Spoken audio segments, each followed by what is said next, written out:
বন্ধুরা, এই লোকটি টিভি পরিষ্কার করার সময় তার টিভি থেকে একটি ভূত বেরিয়ে আসে। প্রথমে লোকটি অনেক ভয় পেলেও সে তাকিয়ে দেখে এটি একটি সুন্দরী ভূত। তখন তাকে কিস করে এবং সে মেয়ে ভূতটিকে নিয়ে রাত্রি যাপন করে। মেয়ে ভূতটি যখন ঘুমাচ্ছিল তখন এই লোকটি বুদ্ধি করে একটি রশি দিয়ে মেয়েটিকে বেঁধে ফেলে এবং মেয়ে ভূতটির সবগুলো চুল কেটে নেয়। বন্ধুরা, এরপর কি হয়েছিল জানতে হলে আমাদের চ্যানেলটিকে সাবস্ক্রাইব করতে হবে এবং ভিডিওটিতে একটি লাইক করতে হবে। এদিকে দেখা যায় একটা ইলেকট্রনিক্স দোকানে দারোয়ান বসে বসে ঘুমাচ্ছিল। ঠিক তখনই তার টিভি থেকে একটি ভূত বেরিয়ে আসে। আসলে এই ভূতটি সেই লোকটিই ছিল।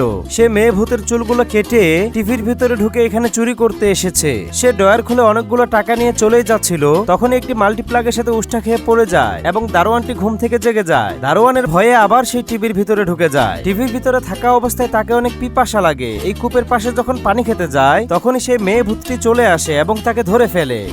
বন্ধুরা, এই ভিডিওতে যে অডিওটি শুনতে পেয়েছেন, আপনিও যদি একজন কন্টেন্ট ক্রিয়েটরস হয়ে থাকেন আর এইরকম ক্রিস্টাল ক্লিয়ার অডিও যদি আপনিও রেকর্ডিং করতে চান, আপনার কাছে ল্যাপটপ থাকুক, মোবাইল থাকুক অথবা কম্পিউটার, সবকিছুতেই ইউজ করতে পারবেন এরকম একটি মাইক্রোফোন আমরা সেল করছি।